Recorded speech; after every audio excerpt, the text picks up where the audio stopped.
Now, plans by the Zimbabwean government to introduce a new tax on the withdrawal of US dollars from automated teller machines have been rejected by bank executives.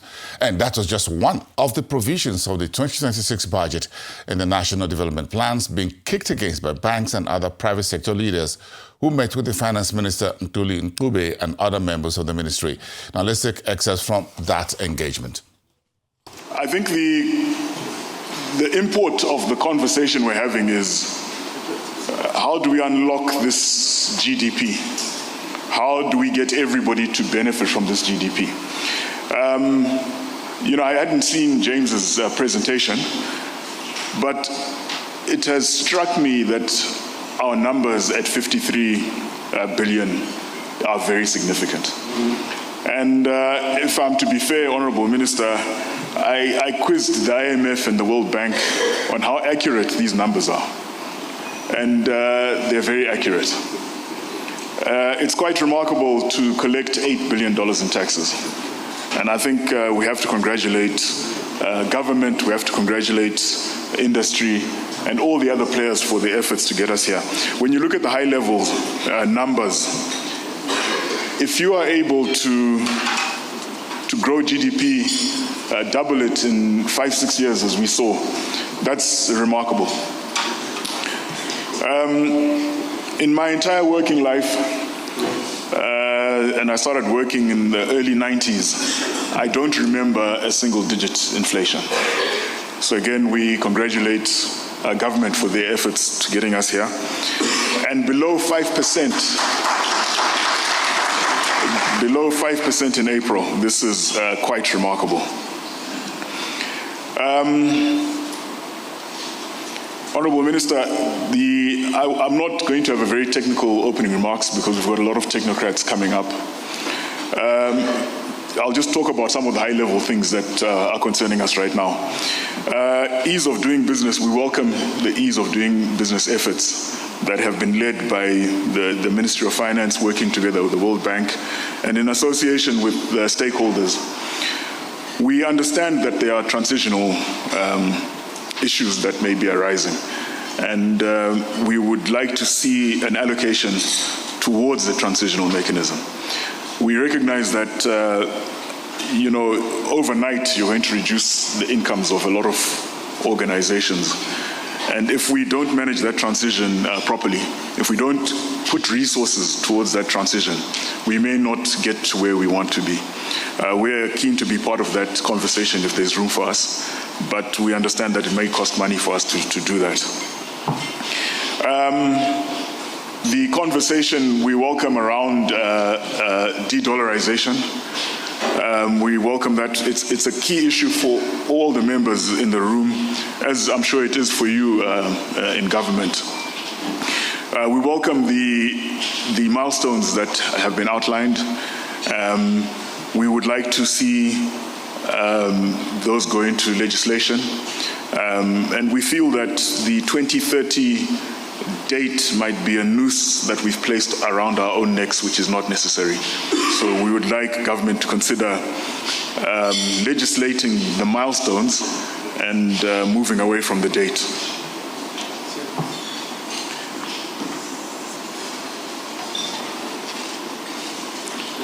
Minister, we welcome the business-state partnership, and I've been seeing this grow every single year. I've been involved with advocacy for many, many years, and I can say without any hesitation that we do have a listening government. We have a lot of access.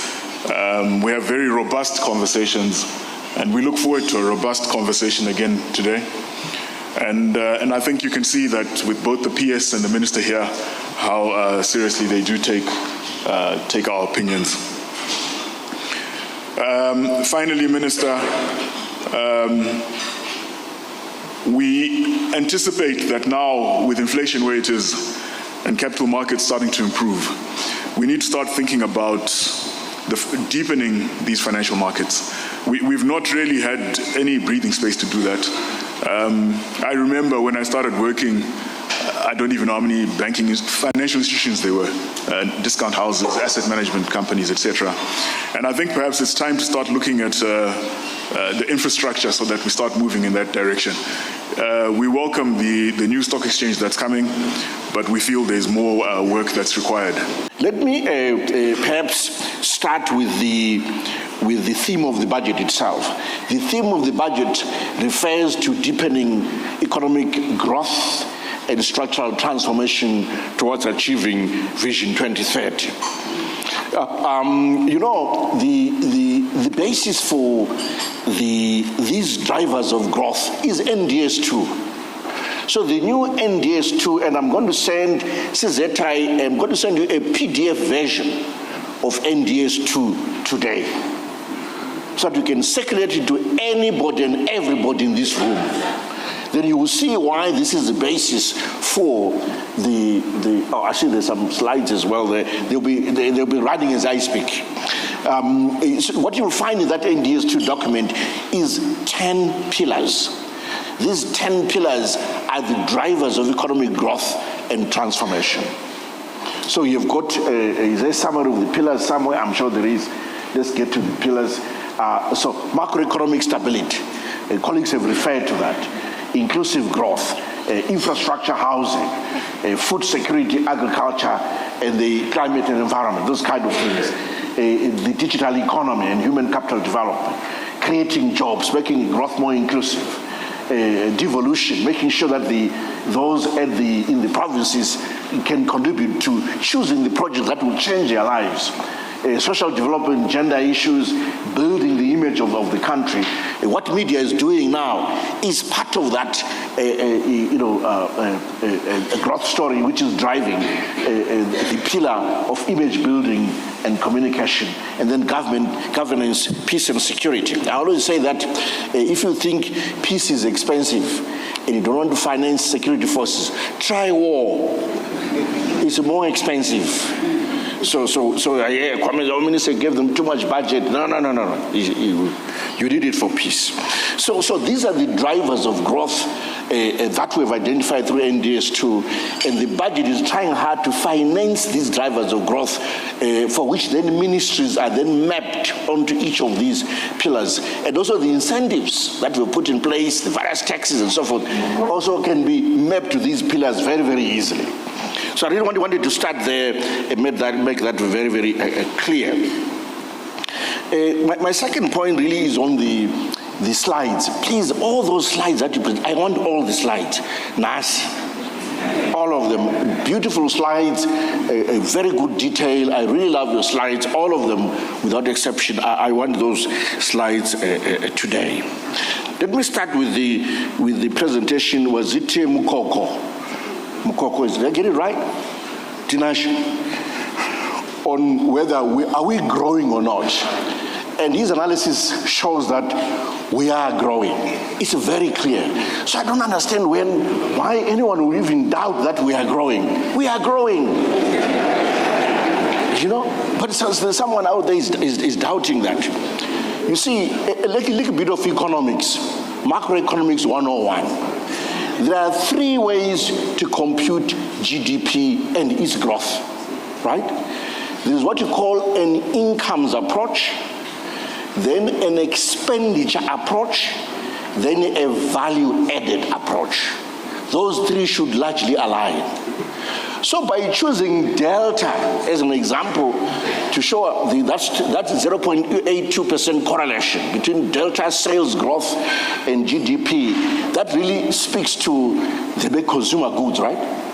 The consumption approach to GDP. So he's correct. Yeah.